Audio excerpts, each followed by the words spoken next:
Hello, welcome back to Speaking Queerly, a podcast by Kaleidoscope Youth Center, an LGBTQ organization based out of Columbus, Ohio. My name's Lane, I use they, them pronouns, and I'm the Community Education and Research Manager here at KYC. And I'm Mallory, I use she, her pronouns, and I'm the Civic Engagement and Advocacy Manager here at KYC. And I'm Jess. I'm a volunteer here at KYC. Awesome. Well, welcome, Jess. Our previous episode, we had on our volunteer, Chris, in honor of April being Volunteer Appreciation Month. It may be May now for those of you who are checking your calendar diligently, as I am, but we appreciate our volunteers year-round. So we wanted to have Jess just to talk a little bit more about your experience volunteering at KYC, and just to give people a different perspective of like all the things you could do as a volunteer here. Yeah. So before we jump into all of that, why don't you introduce yourself? Tell us a little bit about who you are, your name, pronouns, what brought you here to KYC, whatever you want to share. Yeah, for sure. So I'm Jess. I use she and her pronouns most of the time. I've been volunteering at KYC probably, I think, since last June, so almost a year. Wow. Which is kind of exciting. Yeah. I didn't realize. Happy anniversary. Thanks. Let's see. Things about me. I rock climb is one thing. I play guitar. Until recently, I was a research administrator at Ohio State, and I'm currently doing some self-employment business consulting. And obviously, I am a trans woman, and really enjoy getting a chance to like work with the youth here and like support young trans people going through stuff that I went through when I was their age. So that's awesome. And we're going to dive into a lot of that, like the things you just shared in the episode. But first, as you know, as somebody who volunteers in our drop-in center, you know that we start off each day with our check-in. So we say our name, pronouns, and highlight, lowlight, and then an add-on question. So this is the first time I've ever met you, but Lane fortunately has met you before. And they shared some insight as I was trying to come up with an add-on question. They said you like to rock climb. And first off, I want to know more about that before we get into this. I want to know like your experience rock climbing. How much do you want to know? Because we could talk about rock climbing. First, I just want to hear about it because like I know you've climbed before, Lane. I know I'm terrified of heights, so I just want to like live vicariously through you for just one moment before I get into this question. So funny. The first thing is that one of the things that the youth will like ask sometimes during drop-in hours is like, do a lot of things like change when you come out as trans? And like to my knowledge, the only thing about me that's changed is like I like to rock climb now. So. Really? That's funny. Do you think there's a correlation, or is that just a coincidence? Oh no, it's 100%. Like they're connected. There is a really large like queer climbing community in Columbus, which is incredible. Yeah. Because like the outdoors is like, I feel like when you think about it, typically like this like burly like shirtless man like in the woods, like just him in nature. But no, it's super an inclusive sport and super fun. And also like way harder than I would have anticipated. Yeah. Really? Yeah. So I've been doing it for about 2 years, and I feel like I still like can't do it entirely like on my own. Like I need people with like extra gear helping me out, and people who are like better at climbing to like set routes for me. But I guess I can like describe kind of what it looks like if you've never rock climbed before. Oh no. Yeah. No, I generally stay away from anything that's above like 1 foot off the ground. Totally. So I rock climb outdoors is what. Oh wow. So you're not just like at a That's gym. hardcore. I think my heart just dropped a little bit. It's so fun. If you like to hike, I feel like you would get along with rock climbing. You don't even like notice the heights. Okay. It's bold of you to assume. So yeah, tell us more. So like you climb outdoors, and like what is that experience like? So it's nice to like be in a space kind of connected with nature. I don't know. I feel like my brain is like clean when I'm climbing. Yes. But basically what you do is there are like areas throughout like Ohio and West Virginia and Pennsylvania where better climbers than me have drilled fixed bolts into these like really tall vertical walls. And you go out with a rope and some carabiners and some helmets and harnesses and friends. And you put on these funny little shoes. And then you climb 50, 100 feet in the air. And then you rappel back down. So It's the rappelling that gets me, because I think I could climb up, but then when it's like, okay, you just have to like trust that this rope is gonna hang on to you, you know what I mean? And that these like things that people drilled into this rock. You know? Like, Wait, so Jess, does that mean that you're doing lead climbing? Yes. Okay, I just want to emphasize to everybody that this is like really hard and dangerous climbing, because as you're climbing, you have to take your rope up and clip into the next part. So like for a minute there's going to be a moment where you're not clipped into the next carabiner and you could fall and really hurt yourself. That's right. I had no idea. Lane, when you said that Jess likes to rock climb, I was picturing you at like the climbing gyms here in Columbus, and I was like, that's cool. Like, you know, it could be a casual or like extreme thing, but you like climb. That's amazing. Thank you. You're gonna be in one of those documentaries one day. God, I hope not. I read a book fairly recently called The Impossible Climb, and it's about the first person to free solo climb El Capitan out west. And I don't remember That's the Alex name. Honnold? Yes. Yeah, I've seen that I wasn't one. to be able to remember. And reading that book, like some of the things that he described in there, or that was described that he experienced, like you said, like drilling the holes into rocks, figuring out the best like places to hold on to the rocks and whatever. Oh my gosh, like the courage that takes, you know, or like the lack of fear, I guess more so than courage, that your brain is just built different. I don't know. Well, his brain specifically Yes, is his built brain differently. specifically, yes. I would venture to say that yours is built differently than mine, too.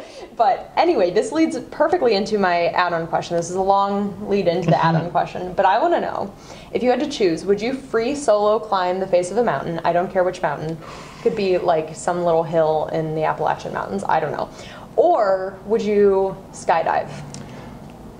So skydiving scares me so much because you're not holding anything, right? You're just like waiting. I would absolutely free solo. And I've actually, so it's not free soloing, it's a little different. It's called deep water solo. But it's where you climb unprotected, unroped over like 40 or 50 foot deep water. So that if you fall, you do fall the whole way unprotected, but then you just go into a lake. And I have done that. Interesting. That sounds terrifying. Yeah.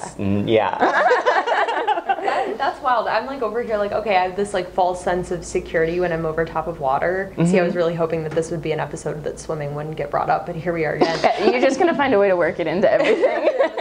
I feel a little bit of a false sense of security, but when you're falling from that tall, it still hurts. Yeah. Yeah. You could like hurt yourself. Yeah, that's wild. People don't really realize how hard water is. Yeah. So there's like a specific way that you have to fall to avoid injuring yourself, which I have almost always done. So it is dangerous. I'm not like endorsing deep water solo. It's actually illegal in several states. You can't do it in like West That Virginia. tracks. Yeah. Yeah, so you don't have to reveal where you did it, I would right? never. Yeah. Lane, how about you? Where would you rather skydive or would you rather free solo climb?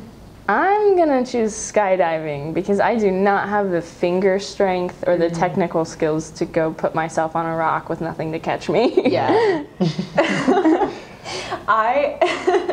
I think that I would choose skydiving too. Like if absolutely like this was a life or death situation, I had to pick one or the other, I would choose skydiving just because I think theoretically at that point the height doesn't even seem real. Like it's more of like in theory. Like I know I'm so high off the ground, but like you can't even really see the ground in the same way. So like, but I will tell a funny story. Somebody who we swim with was telling me the story of like he had the same kind of concept and he wanted to go skydiving, and so he went skydiving, ended up fainting mid-air because he was so freaked out by the experience. And then his wife, who's now his ex-wife, is like skydiving behind him. He gets to the ground before she does, and he's like still fainted, and they're trying to like revive him on the ground. His wife, meanwhile, is coming down behind him, thinks that he's like, you know, that he died or that he crashed because she couldn't see. I was laughing because I was like the absurdity of the situation, but I'm like, can you imagine being her and being like, oh my gosh, like what happened? Yeah. So anyway, all that to say, I would do neither. But if I had to pick, Smart. if I had to pick skydiving, it would probably be my choice. I am like terrified for both of you. Oh my god, I'm so scared of heights. So the fact that you're both so comfortable with skydiving, ugh. I think your definition of comfortable skydiving is a very generous use of the word comfortable. Sure.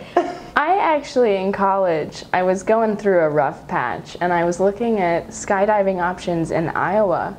And I found that there was like a skydiving company that you could go up and jump for like $60. 60. Right. And so then I was like, well, I should probably take a look at the reviews. Right. And like the reviews were glowing. There were no issues. But luckily, I think I was like, you know what, maybe I should solve my problems on the ground. Yeah. I don't know. So I've come very close. Yeah, maybe it just gives you a literal new perspective on things, right? To look at it from a 10,000-foot view. Oh.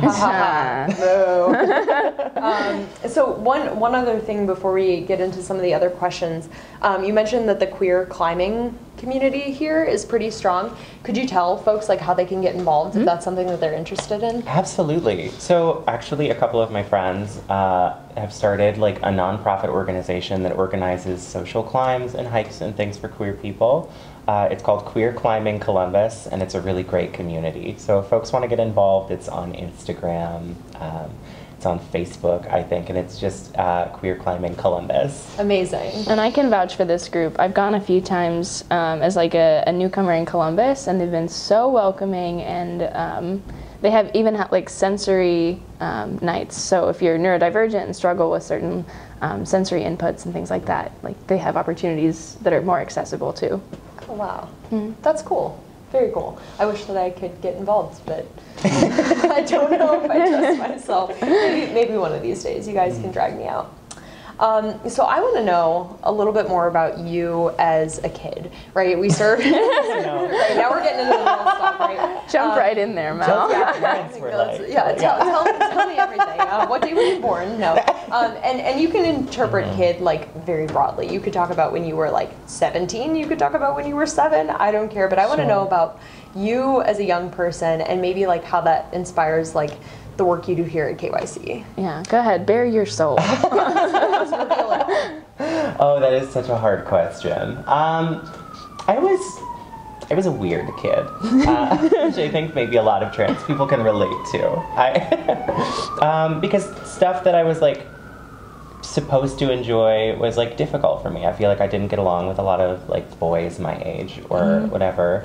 But I also really liked like playing baseball and like soccer, and I really liked like putting together like field hockey games with my friends and things like that. So I was like a little bit of a tomboy, which made it like kind of hard to like express like what I was feeling about like transness, right? I was also like good at school. That feels like weird to say because I'm an adult and it doesn't matter. Right. No, but I mean, like when you're a young person, that's like something that's like huge, right? You know, you're somebody who gets good grades, you're athletic, right? All things considered, I feel like it seemed like you had the total package, right? So like, it would have been nice. No, but it was, I mean, difficult to like get involved in sports when I wasn't out, right? When I was like, I feel like there's like a different culture in like young men's sports, young women's sports. It was like really uncomfortable for me. So I kind of shied away from that and just focused on school stuff. And then in high school, I got involved in theater, which was just like life-changing for me. Yeah? So, yeah. What changed in theater? Did you, I mean, it makes sense to me that you might have like the ability to explore gender expression and things like that. Is that what was life-changing? I remember the first time I was like in a dressing room and someone showed me like a bag of Mary Kay cosmetics and my eyes lit up. I was like, you can just do that? That's amazing. So when you were involved in theater, then did you like, were you on stage? Were you part of the crew? Like, what was your role in that? I did both. Okay. So I acted not in musicals because I was not a big fan of my singing voice, but I did a lot of stage plays. Like, I don't know if you guys know a lot of plays. Are you theater people? I mean, recreationally. Yeah. I wanted to be a theater person, but the way that it worked out in my high school's like schedule or whatever, I couldn't do that and swimming. So it's a huge regret of mine that I didn't get to do theater because I think I would have really enjoyed it. Mallory is the physical embodiment of a battery. that does not stop. Oh, okay. The only reason that Mallory isn't doing a certain thing is because she physically cannot squeeze those seconds into the hour. It just doesn't fit in the Google Calendar. Yeah. I get that. Yeah. Yeah, tell me more about your theater experience and maybe how that, as Lane asked, how it changed things. Yeah, I mean, acting was super exciting for me because I feel like for the first time I got to explore different ways to be. I feel like a lot of the time when we're young, we don't have a lot of control over our lives and how we spend our time. It's pretty limited. We go to school, we do our hobbies, and then we go home, hopefully. And so I was living this script kind of, and then suddenly when you're on stage or in a rehearsal, you're not, which is really, it was interesting. I just got chills. Yeah, that's so cool. That's a fascinating perspective too, because one would think that being up on stage, you are literally following a script, and for that to be something outside of the script that you were expected to follow in your day-to-day life, that's such a unique, maybe not unique, but just fascinating take on that, Yeah. That's the thing I like about acting too, is that it gives you a chance, every time you perform a scene, you do it a little bit differently. Because it's less about what's the exact delivery that I need, which is how being in the closet feels sometimes. Yeah, sure. And it's a lot more what am I feeling right now? So I felt connected to my life and my body and the things that I wanted. And then I also did crew, which was fun because I like woodworking. So that's cool. Yeah, so that just, I connected with a lot of people that I never would have met that I'm still friends with. And a lot of us came out around the same time. Yeah. Yep. So, yeah. Well, that's what I was wondering, did that help facilitate your coming out process, or did that help give language to your feelings, or or was this something that you were already starting to voice prior to being in theater? It was actually not even something that I really voiced while I was involved in theater in high school. I kept it pretty close to the chest. I grew up in a town that was not very accepting of any kind of queerness, so I got this sense that that might be me, and immediately it was you keep that to yourself. Yeah. But when I went to college, things opened up a little bit because I had some more autonomy. I had a really great advisor who was helping me with a poetry manuscript I was working on. Wait, are you a published poet? I am not a published poet. I'm working on it, so I'll let you know. Ooh, Amazing. Okay. Yeah, let us know. We'll push it out on the podcast. Yeah, Okay. that'd be cool. My question is, are you involved with theater in any capacity now as an adult? No, but I'm looking at getting involved again, actually. So I have some friends who did a musical review recently at Club Diversity. Ooh. And I was watching them do this, and then I went to go see a show at the Rife Center with them that same weekend, and I was right, I love this. Yeah. That's awesome. So I'm looking into taking some improv classes at Shadowbox Live, which is Heck fun. yeah. That's so cool. So I'll let you guys know, and if you want to get involved in improv, let me know. I have people you can talk to. Connections. I was just telling Jess before we started to record that improv is something I really enjoy watching, because when it's good, it's really good. And I'm sitting there thinking, how did they just come up with that? How did they just yes and their way into this hilarious situation? But on the flip side, it gives me so much secondhand anxiety, because I'm I want this to go well for you so badly. And then I'm come on, you can do it. And then they say something, oh, thank God. Okay, we got there. I'm just always worried that they're going to embarrass themselves, and then therefore You're in the audience for them. taking hits of an inhaler. Right. Everyone goes to watch improv because it's fun and funny. It's a relaxing thing to do for the audience members, and I'm over there walking out more stressed and high-strung than when I But it's so fun because just people's creativity, their ability to come up with stuff on the spot and then turn it into something that, as you said, even when you're reading something scripted, it's never the same every time. So to have something that's completely original, just based around a concept, that's so cool. Maybe I'll take you up on the improv thing. Yes, absolutely. 2 seconds of spare time. So let's talk more about what brought you here to KYC. You said you've been volunteering here for about a year. What brought you here? Tell us about your role here. Yeah, so as a volunteer, I am part of a discussion group called Genderscope. So trans-identified and questioning youth can come in and talk with like other trans-identified youth and some trans adults, just about like what gender even is, you know?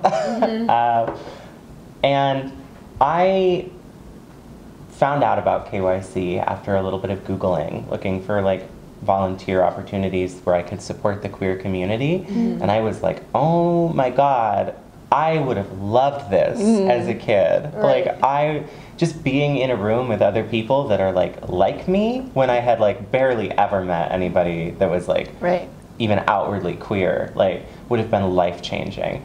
So I just really felt like I should be involved and like offer some perspective if I can and support young people going through the stuff that I went through. Yeah. We've kind of talked about on the podcast like things like Genderscope and Ace Space and QPOC, like all of our affinity groups, but we really haven't like delved, I mean a little bit with QPOC when we had Lisa Ann on, but we really haven't delved like super deep into like what it's like in there, right? But I'm just curious, and like because I've never attended a Genderscope meeting either, because we like to keep these affinity groups just really condensed to folks who identify within these individual communities that the affinity group serves, right? So tell us a little bit about what it's like during a meeting of Genderscope. Yeah, so I show up a little bit before the meeting starts, so for drop-in hours, and I just kind of connect with some of the youth about the stuff that they're working on. So some of them are like really into art, which is fun. They want to show off their drawings. And I had a conversation with a youth once about like zine making, which was super fun. That's cool. And then we gather everybody in the living room, and then there's like a discussion group. So typically there's like a topic that folks want to talk about. So the youth will like introduce topics, like maybe I want to talk about like what top surgery is like today, because we've got some like adults in the room who've had top surgery and they have questions. So we'll answer kind of questions that a youth might have about that, and if they have questions about like what is like that available, like that's a question for their doctors, so it's not something that we can, you know.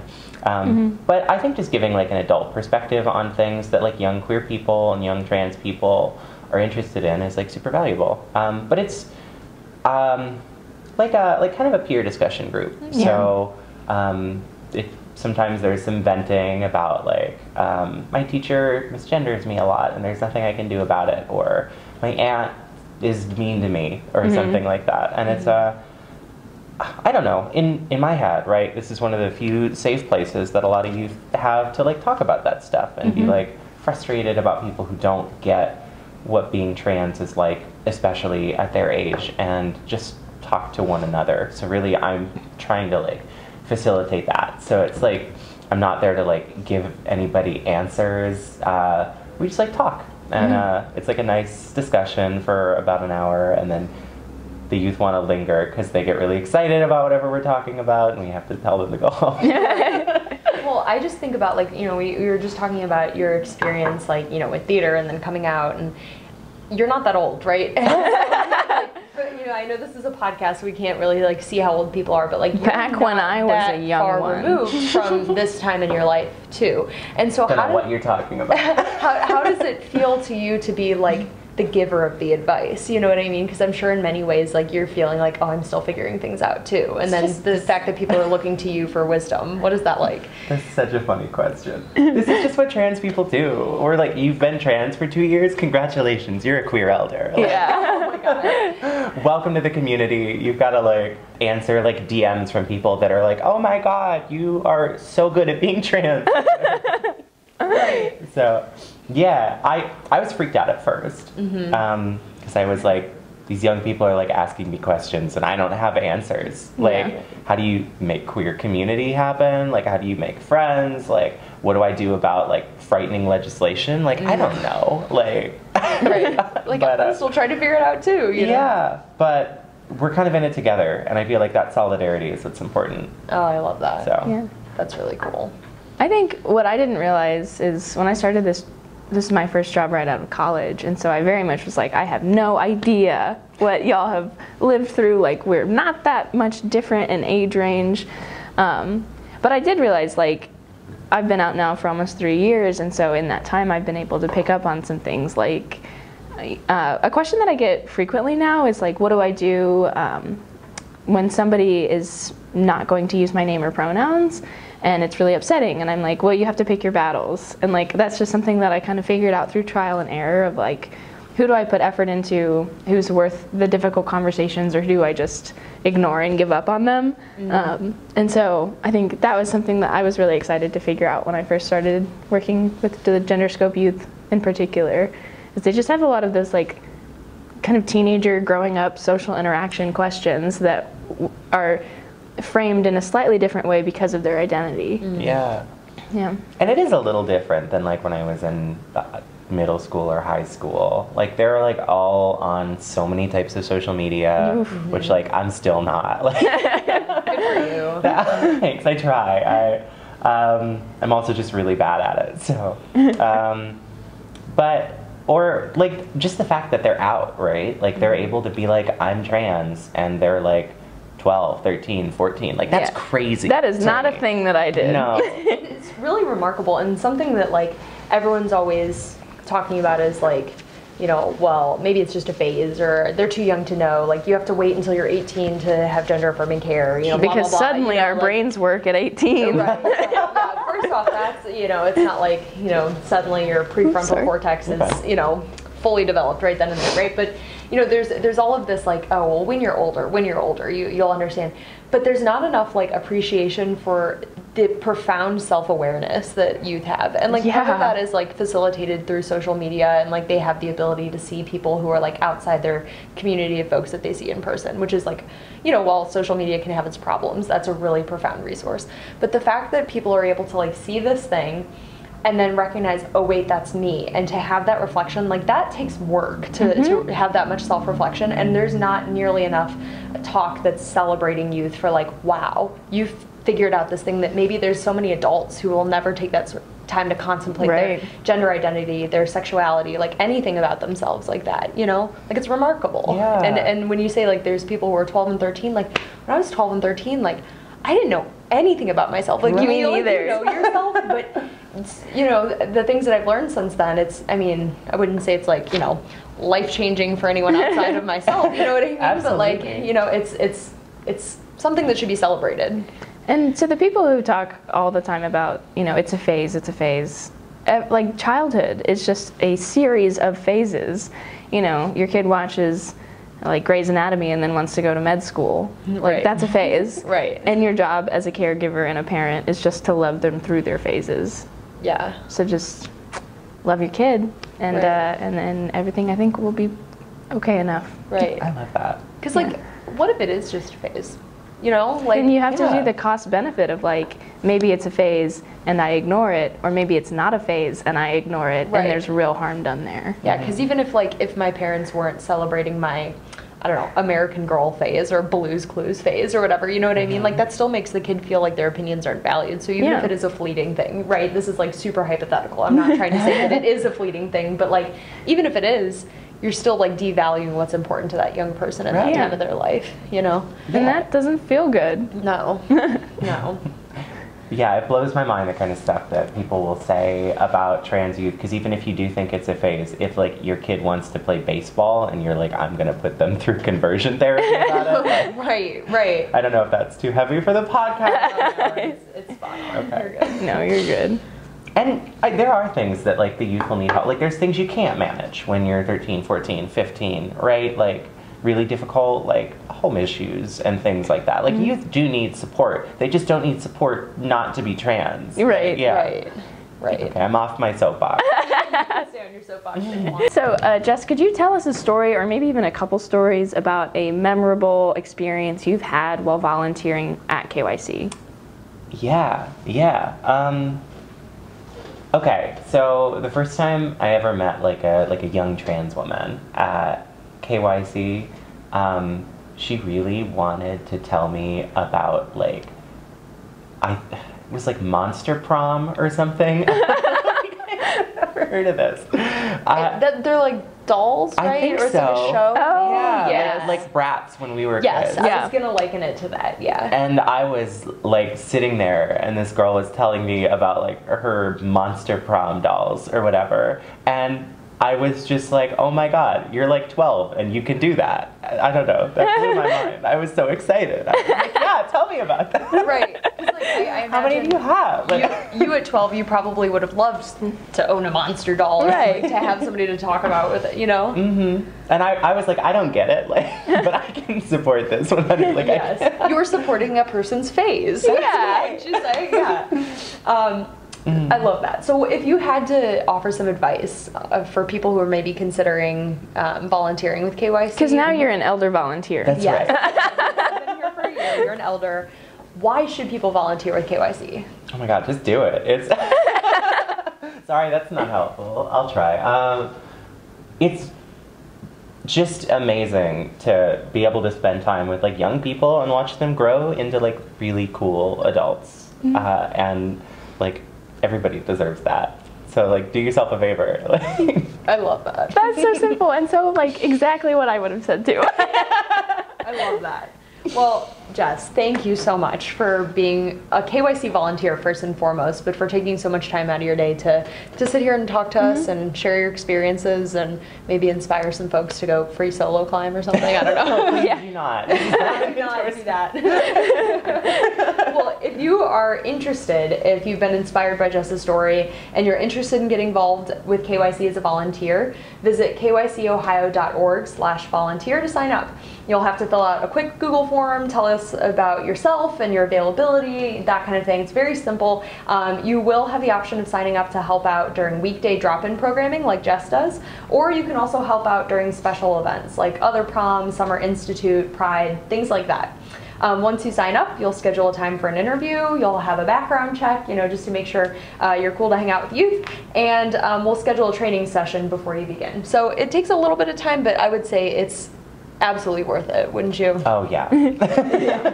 If you have any suggestions for future topics, or if you have any questions you'd like us to address during future episodes, send an email to mallory@kycohio.org.